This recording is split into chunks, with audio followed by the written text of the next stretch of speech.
Hi everyone, it's your favorite Atomic Blonde here with a little bit of atomic pop chat. So another week. Here we are, speeding towards spring. Thank goodness. The mornings are getting that little bit lighter. The evenings getting that little bit lighter. It's so nice walking to the station at like 6:45 in the morning, and it's not pitch black. It's just still cold, still grey, still raining. But, we're getting closer. We're getting closer to spring, and that's all we can hope for. So what have I been watching? What's been entertaining me while we wait for the warmer weathers and lighter evenings to get here? So let me fill you in. And let's go. Lots going on in the old pop culture world, as always, and there's always new shows. So as I flagged last week to you all, I was really looking forward to a new show on Netflix, The Gentleman. So this is from Guy Ritchie. He's I think it's his first foray in. I think there was a Lock, Stock TV show a while back. I don't know how heavily involved he was with that, and I certainly didn't watch that one. But The Gentleman. So obviously he came out with spoilers. He came out with the film a few years ago. Matthew McConaughey, Colin Farrell, and Hugh Grant, who is absolutely amazing in it. It's got to be one of his best roles in years. He's just absolutely hilarious in it. Absolutely love him. A great film, really back to form.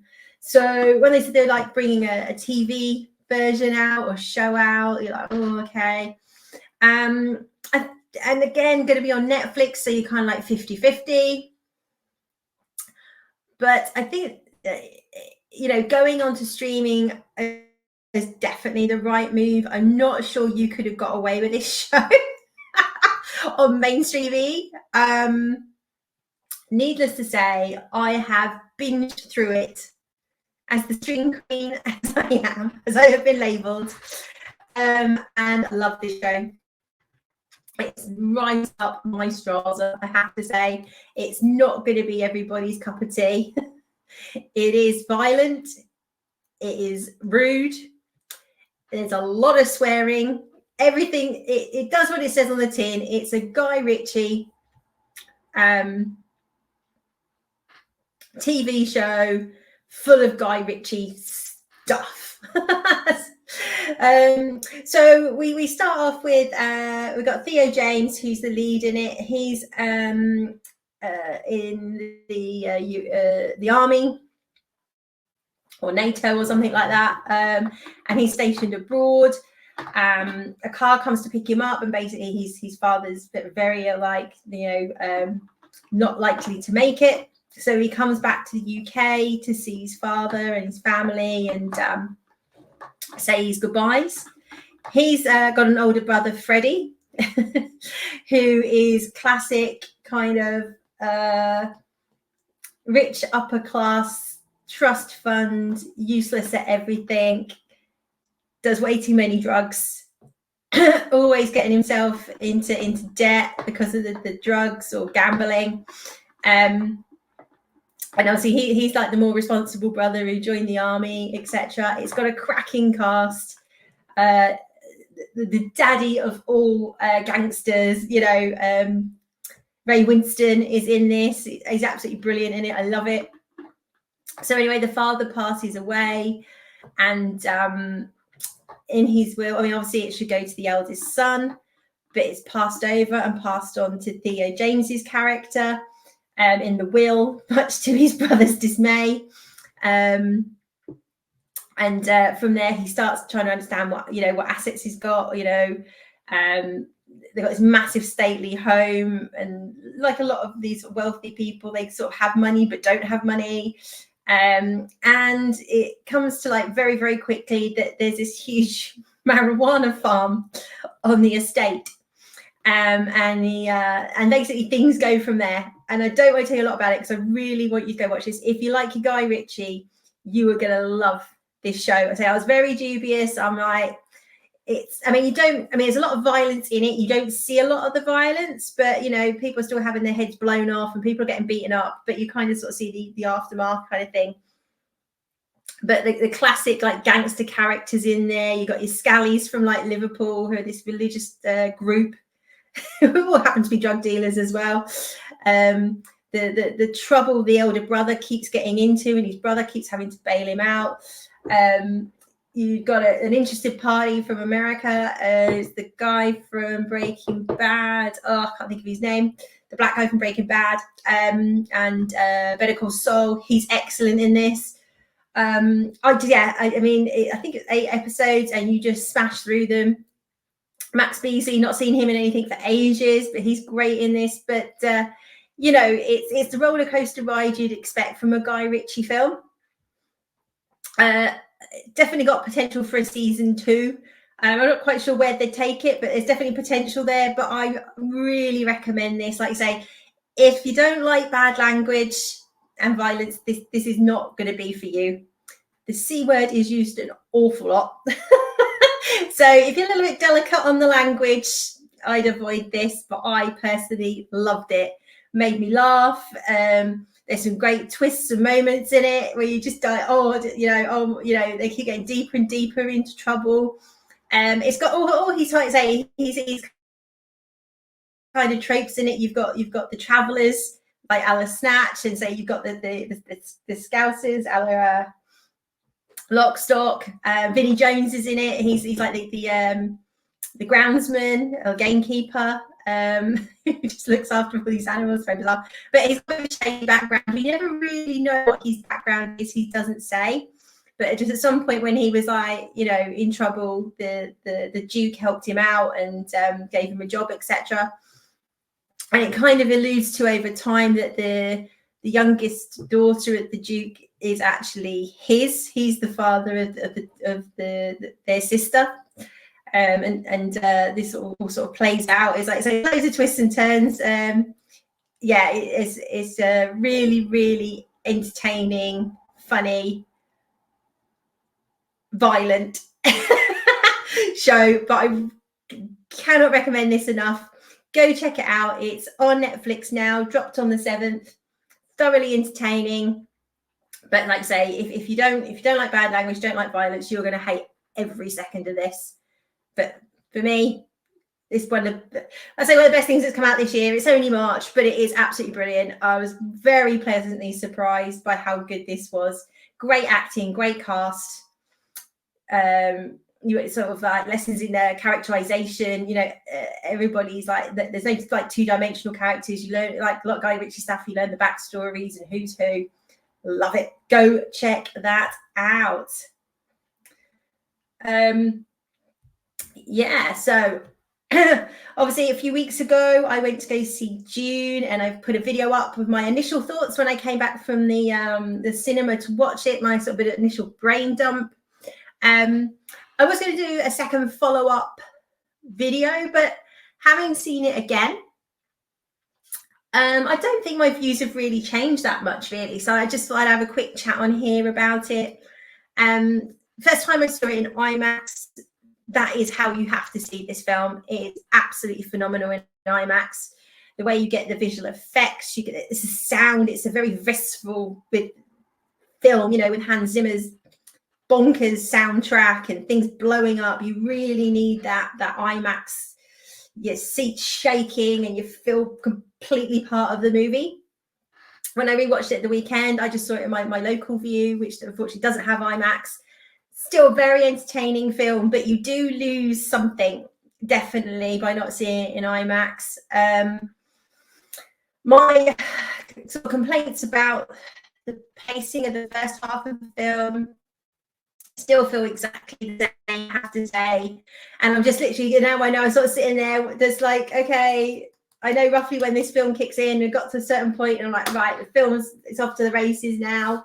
And it does make it a little bit of a harder watch the second time round, I guess, because I know it's going to take a while. It's a good, I don't know, half an hour, 40 minutes into the film when we get the naming ceremony, or where he gets his Fremen names.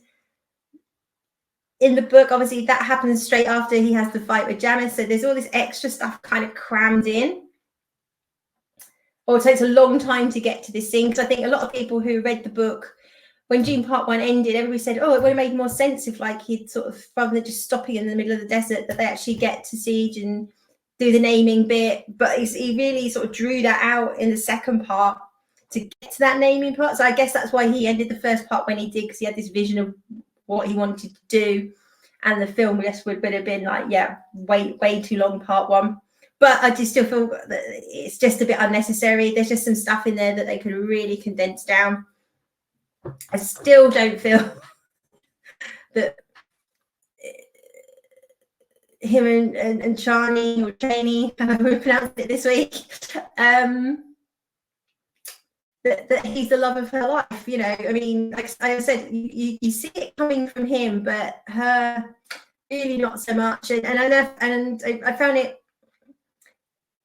I think she was slightly better than I remembered her being, but she's still, you know, this constant scrunching up of the face and constantly sort of sulking about, and she doesn't support him at all in any of his choices.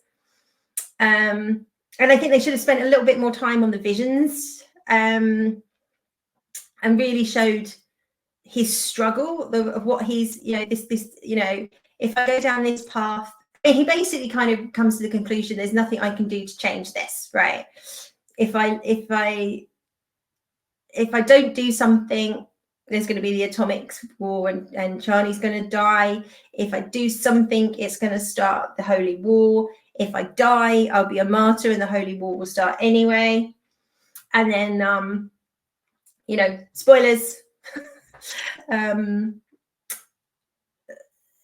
Well, he finds something out in a vision that just really kind of just tips him over the edge, that he finds out something about his family, and just fully embraces his destiny. There's a conversation he has with Gurney, who sort of says, like, you know, your destiny is war no matter what you do. It's just the sort of the size and scale of the war that's going to be different, but this is your destiny. Like, you can't keep running away from it. So he goes all in. He goes all in and embraces that he, you know, he's Kwisatz Haderach and and the Messiah, all these things. And yeah, I still really enjoyed this film. It is visually stunning. Like I say, once you get to the worm ride, you're off to the races. The film just absolutely kicks into another gear. I've already pre-ordered the Steelbook 4K. There's an exclusive on HMV. I don't know if it's still available. Go check it out. Yeah, I really enjoyed this film. Yes, like I say, there's some stuff I wish from the book was in it, especially around Mentats and that kind of subplot of the, you know, the Harkonnens who had been captured and trying to work behind the scenes to help Paul and all of that. But, you know, it is what it is. You can't put everything into a film sometimes without, you know, just losing people along the way. And there's a lot of information. There's a lot of scheming going on by the Bene Gesserit that you've got to pay attention to. And I guess he felt just like it's like one plot too many, I guess. But yeah, overall, like I say, my view really hasn't changed. I still don't like what I didn't like. Still love what I love. Yeah, Zendaya wasn't quite as annoying as I thought she was, but she still wasn't great. She still doesn't have the range, and I just don't believe she loves Paul. And maybe I think part of that is like the story that they gave her, or the attitude that they gave. Like I say, she just doesn't support him in anything, and he's supposed to be like the love of her life, and you know, she like breathes for him, and every 5 minutes she's either slapping him or insulting him or not supporting him. Or, you know, there's a whole point where there's a whole conversation about him going to the south, and she's like, oh yeah, I'm here, I'm with you, I'll support you, whatever you need to do. And he's like, but you know what that leads to? I've told you what that leads to. And she's like, yeah, I'm there. And then 30 seconds later, she's like walking off going, well, I'm out. It's like, make up your mind, love. You know, either you're there for him or you're not. But anyway, a great achievement. And it's a great achievement just to get part 2 made. And you know, only time will tell, I guess, how much this film stands up. Like you say, we get so much rubbish at the cinema, so much poor CGI, so much poor storytelling, no characterization. That this just stands out head and shoulders.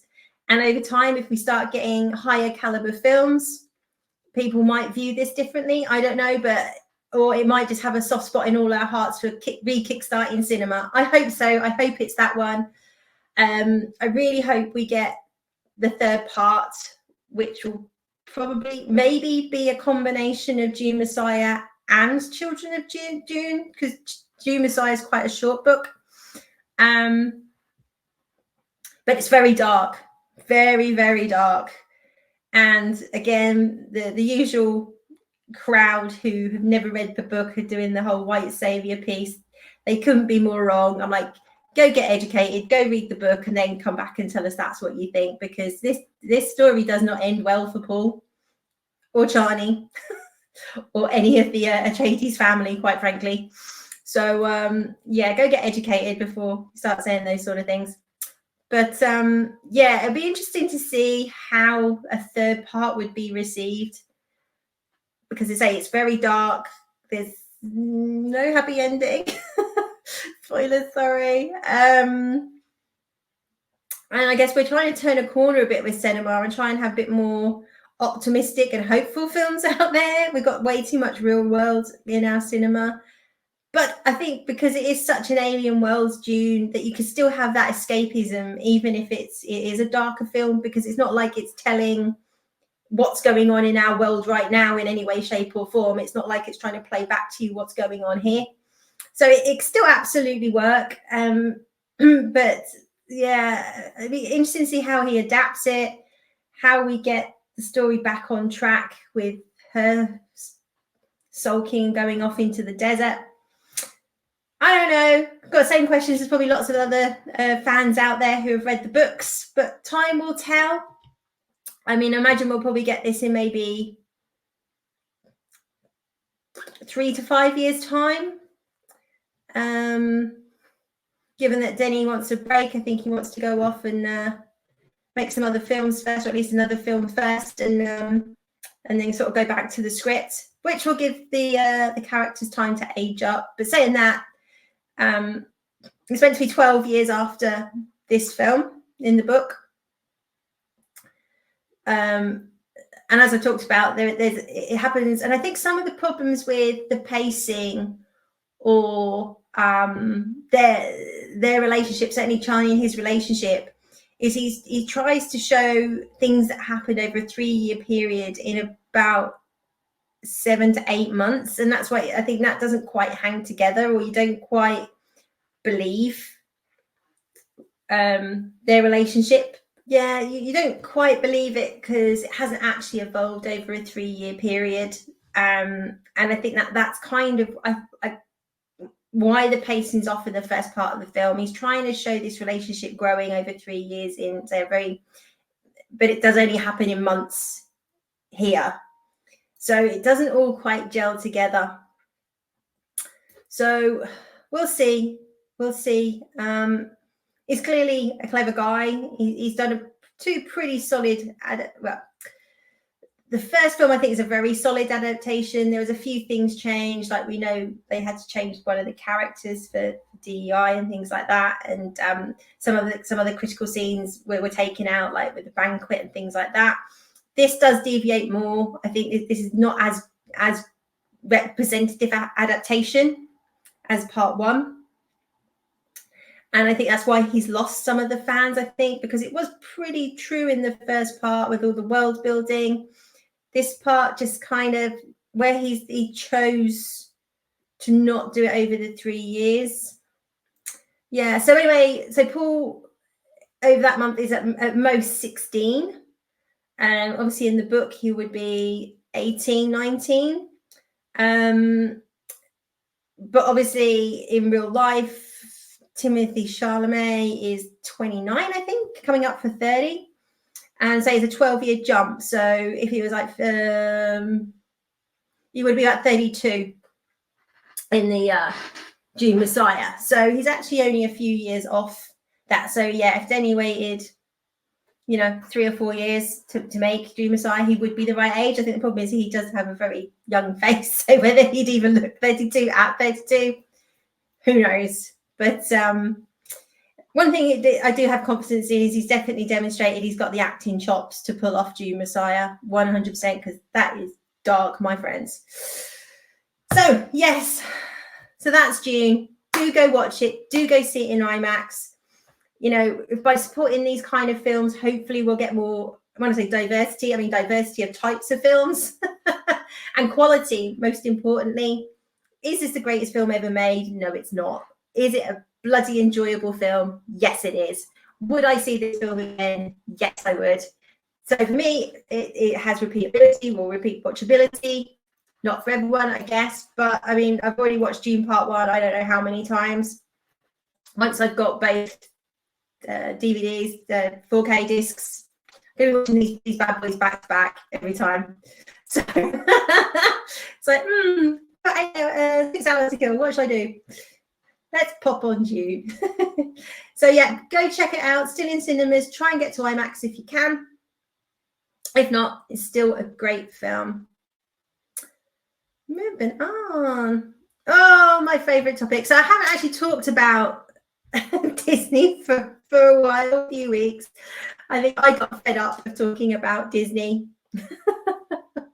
But, I have to bring it up. I have to mention it. Again, shout out to the Film Threat channel. And I've spoken about it before. Go check out the D-Files, looking at, the demise of what the hell went wrong at Disney. Great bit of AI work that they produced. Cannot take the credit. So shout out to Film Threat, Chris Gordon, Alan Ling. Great channel. Go subscribe. Yeah, I mean, this whole Nelson Peltz thing and the difference in the interviews between Bob Iger and Tryon. I watched that the other day on Valiant Renegade's channel, another great channel if you kind of want to get under the business side of Hollywood and how budgets and how they make money and the stock market. And not that they give any recommendations or investment advice, but they sort of talk about obviously the shares and what's happening from a business perspective. They obviously, it's not just Disney at the moment. We're seeing like obviously Paramount potentially up for sale, and rumors are plenty about Star Trek and whether that will go to Warner Brothers. It's highly unlikely. But yeah, I mean, Hollywood continues to implode.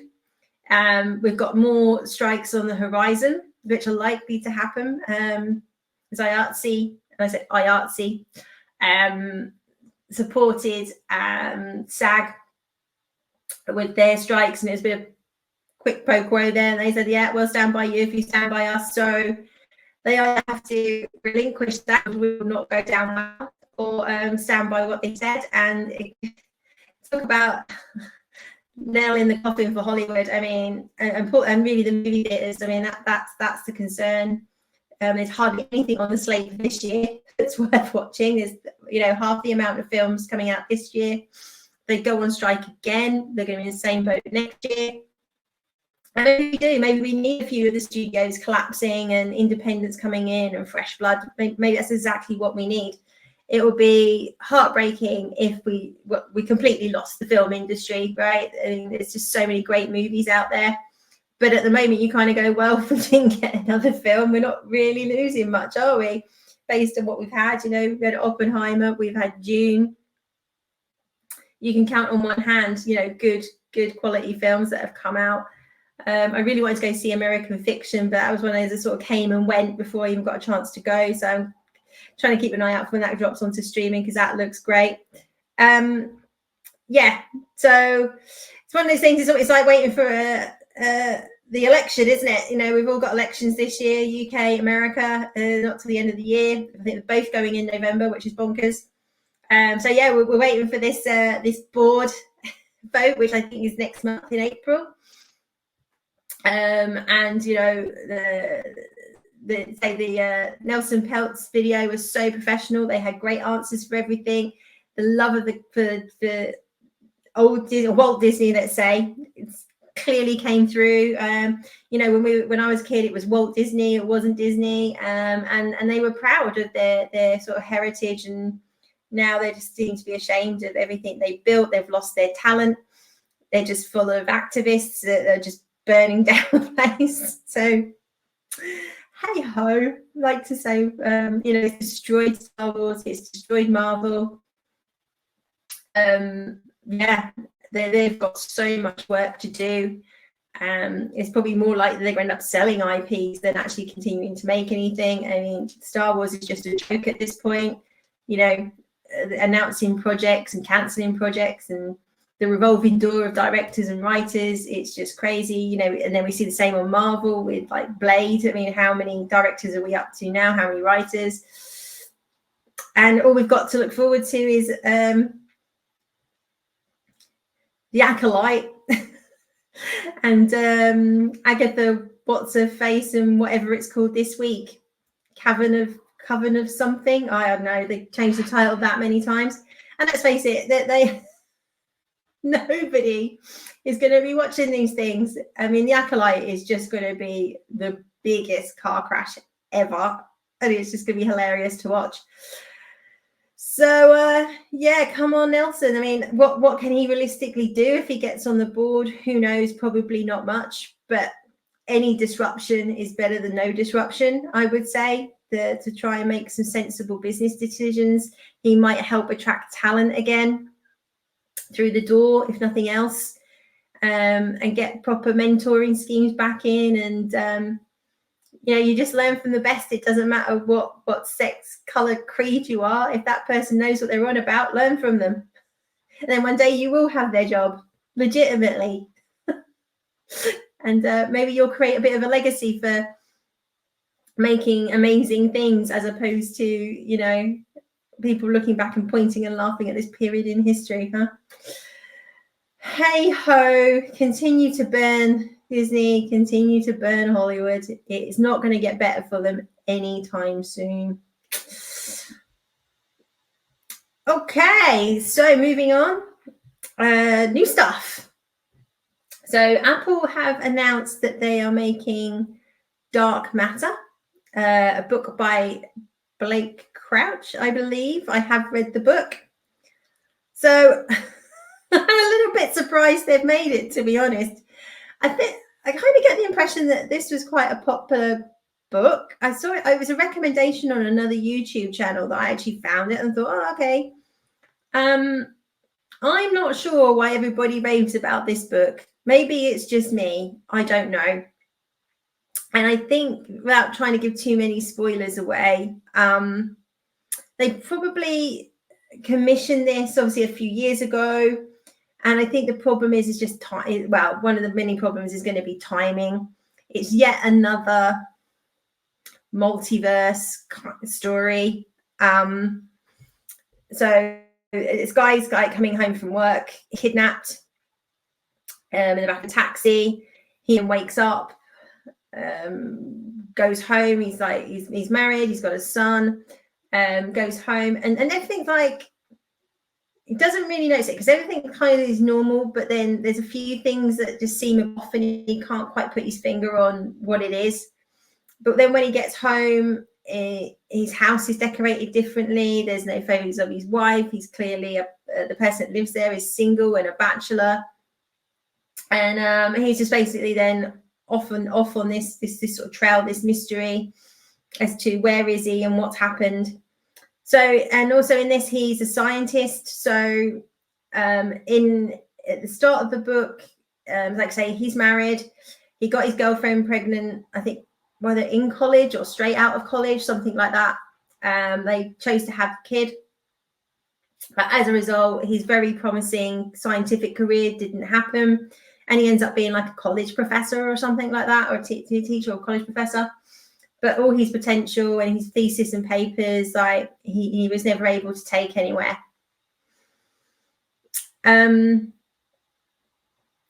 So yeah, so given that he's supposed to be a very logical, scientific man, I really couldn't get behind the character that much. that he just made some really stupid decisions. Lots of very illogical, emotional decisions, and this kind of derailed the character a bit. I'm like, would you really behave like that? You know, if you're very logically scientific minded, yes, you know, when it comes to your family, you'd probably be slightly different, but there's just a few scenarios that play out and you're just like, really? Why would you do that? I mean, A, it's just stupid, but B, you're just like, you know, you know this thing isn't what you think it is, or like, I'm trying not to give away spoilers, but like, why would you react like that? Why would you put yourself and other people in danger when you know that's not even, you know, the person that you're looking for, kind of thing. So yeah, it just sort of plays out. I mean, I finished the book, it was okay, the ending was all right, but yeah, I just found he made way too many stupid decisions in this, and there's a female character in it who's with him for part of the book, and she kind of sort of stands up and sort of makes more logical. I mean, they're both scientists, but she tends to make some more sort of sensible decisions, and I'm worried that it will just come across as not girl boss, but that very much she's taking control and she's making decisions. But that is how it is in the book, because he's just a bit of a knob, if I'm honest. I just say I couldn't really get behind the character. I think about halfway or 3/4 of the way through the book, I didn't really care if he figured it out or not. But I did finish the book. Yes, yeah, so I'm just a little bit. So if you've read the book, let me know if you liked it or not. Did you just think he was a bit of an idiot? So I can't quite work out why this book is so popular. Because for me, I was like, and like I say, I think they commissioned it at the time, you know, when Multiverse of Madness was coming out, and I think it's Multiverse. So I think the timing's a bit off because people are kind of done with that. And obviously we've got Constellation at the moment that's dealing with something sort of along those lines. And I think it's great that Apple has completely embraced sci-fi and it's trying to be like the home of sci-fi. I mean, that's like great. Like I say, because we don't get much quality sci-fi. But if they just sort of keep commissioning the same sort of types of themed sci-fi, you know, I think people are going to get bored of it pretty quickly. You can see that picture, Jennifer Connelly, easy for me to say, is in it. I haven't actually looked who else is in it or even playing the lead character. I think his name was Jason in it. Yeah, because I was just a bit like, oh, him. I mean, I'm hoping that with this adaptation, they've improved some of the weaknesses that were in the book, but I don't know, because it pretty much, I think, kind of stacks up to sort of modern writing kind of thing. Yeah, so we've got Joel, Jennifer Connelly,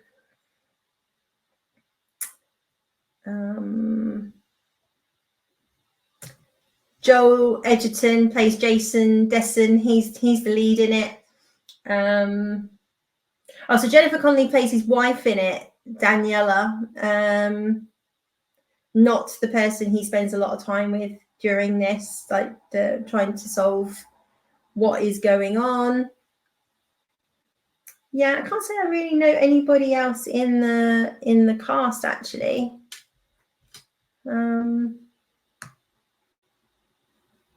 Yeah, no, it's only really sort of Jennifer Connelly that I've heard of, but that's fine. Sometimes that's good. You know, they've got, you know, people got no baggage coming into the roles kind of thing. So yeah, the synopsis on IMDb says, a man is abducted into an alternative version of his life. Amid the mind-bending landscape of lives he could have lived, he embarks on a harrowing journey to get back to his true family and save them from a most terrifying foe, himself. So that gives away quite a lot, actually. But never mind. Yeah, I mean, I'll definitely watch the first episode. This one could really suffer from pacing issues if they're not careful. It is a bit of a... There's some chapters where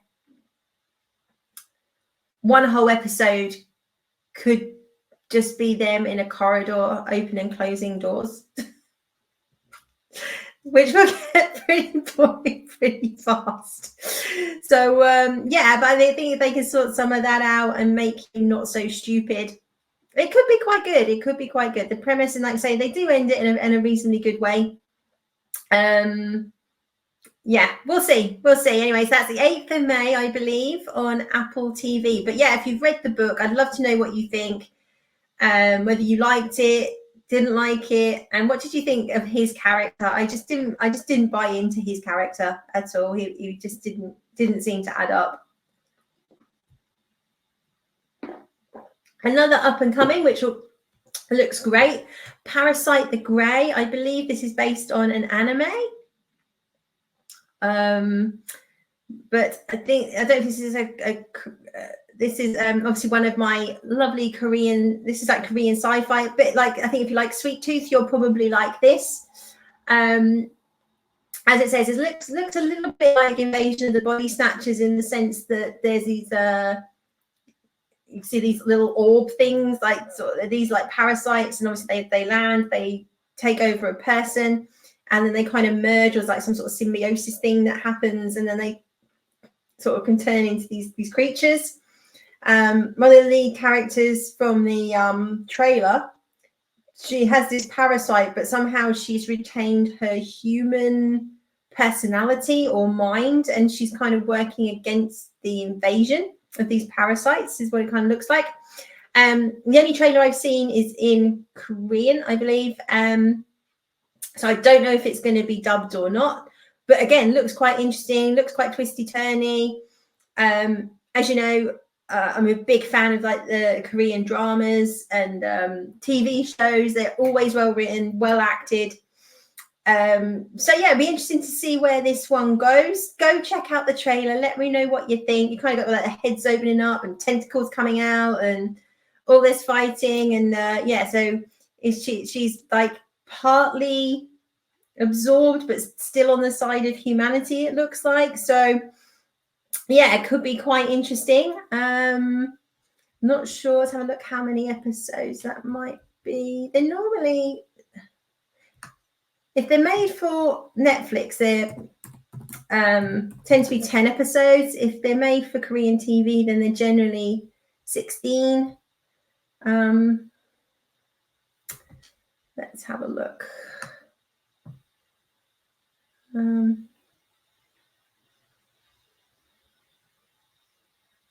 So the synopsis here says, a group of humans wage war against the rising evil of unidentified parasitic life forms that live off human hosts and strive to grow their power.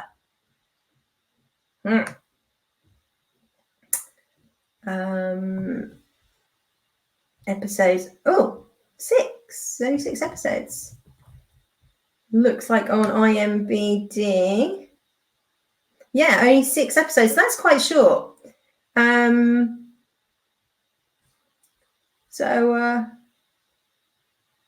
However, nothing wrong with that. If they can tell the story in 6 episodes, why the hell not?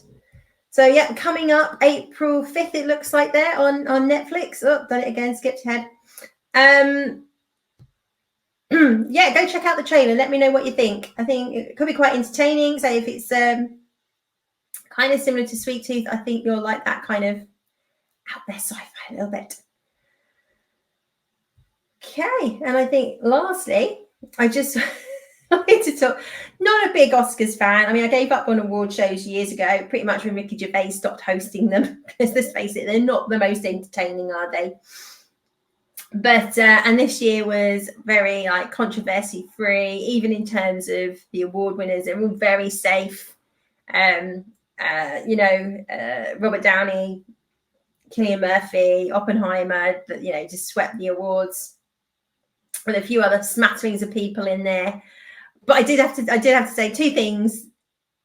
Ryan Gosling doing I'm Ken, where they're kind of doing this kind of gentlemen prefer blondes style dance with him in his sparkly pink suit was amazing. Ken was just the best thing in the Barbie film. It wasn't meant to be, but hey, it was absolutely fantastic. I loved it for Ken.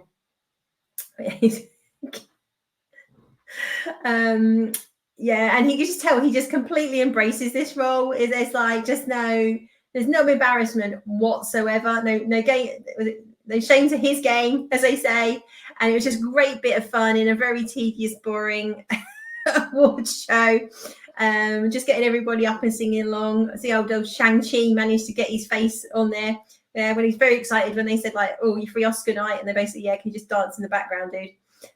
But yeah, he managed to get his mug on TV. It's great. You had Slash come in and do a solo on the guitar.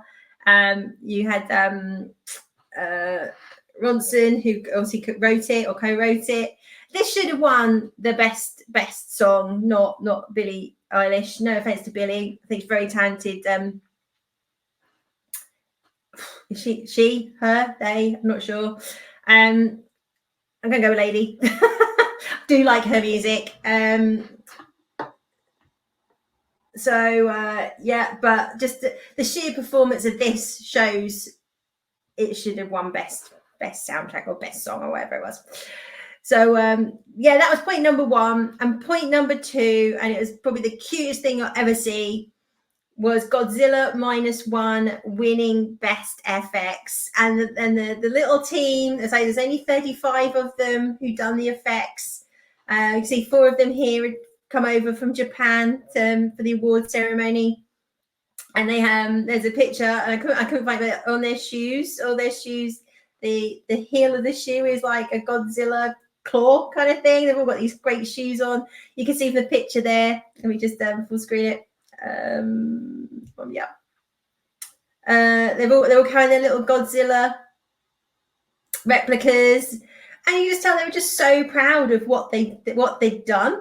They were just so chuffed, and to see them win, and just completely showed up Hollywood. With the tiny budget they had and the effects that they made, they would have been totally robbed if they hadn't have won this. Like if Guardians 3 had won this over them, I think there would have been uproar.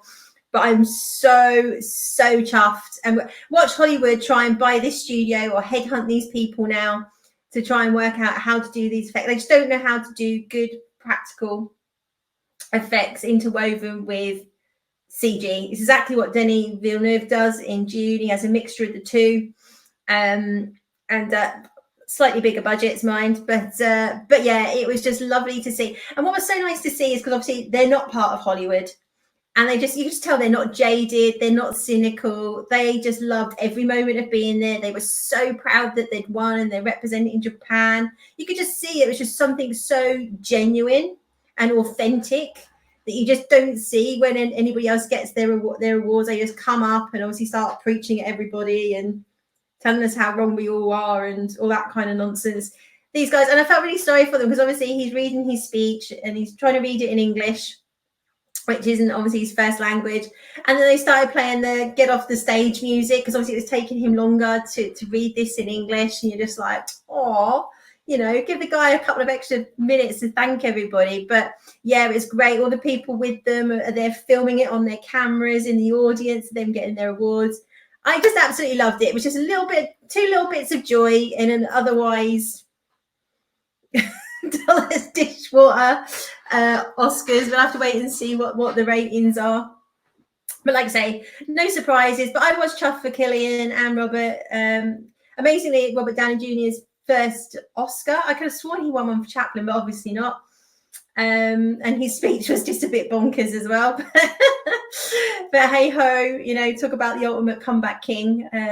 Going from and he sort of said like that his agent had spent most of his career trying to get him insured and failing, and always bailing him out of jail. So, and to thank him for, or her, I can't remember which one it was, but to stand by him all these years and to now finally get an Oscar. Like I say, it's the ultimate comeback story. There will be films made about Robert Downey's life in 20 or 30 years, I'm sure, because it's amazing. Like, you can't make this shit up kind of story. So congratulations to them. It's great to see so much British talent, Chris Nolan and all coming through and getting Oscars. So not really my bag, but I'm chuffed for the people that this year felt like people who actually deserved to win won, rather than a bit of a tick top box ticking exercise. Oh, it's time to call it. Yeah. So anyway, yeah, don't put yourself through watching the Oscars, but just go on YouTube, just Google a few clips. That's all I done. I Googled their acceptance speech, Googled Ryan and just a couple of them, and Robert and a couple of the people's, like, just skip out all the sycophantic, egotistic, non-funny introductions. Hey ho. So anyway, that's it for this week. So do go check out The Gentleman. Do go check out Dune. I know you're fed up with me saying that, but do go check it out. We need to support great films and television. And let me know if you've read Dark Matter, what you think. Are you excited they're going to make this into a series? I'm a little bit miffed. I can't quite get my head around why, but hey, why not? And are you for April and the Disney board vote? I cannot wait for that. It was great to see how it all plays out. And I think, the one thing that, one of the many things that we have learned about Disney is just because you're a good producer, that does not make you a good studio head. Kevin Feige, KK. Because but Feige produced 14 Marvel films. Yeah, produced. As soon as they become studio heads, all goes off a cliff. But anyway, keep churning them out, Disney, and we can just laugh at you. So have a great week. I'll be back soon. I'm trying to think what I've got on this weekend. Hopefully there'll be a Sunday lunch, or if there's something for me to talk about. Obviously, we've got Ghostbusters coming out on the 22nd of March. I will be going to see that as soon as I can. And let me know if there's any other shows you want me to review, chat about, or you want my thoughts on. So have a great week. You all take care, and I'll see you soon.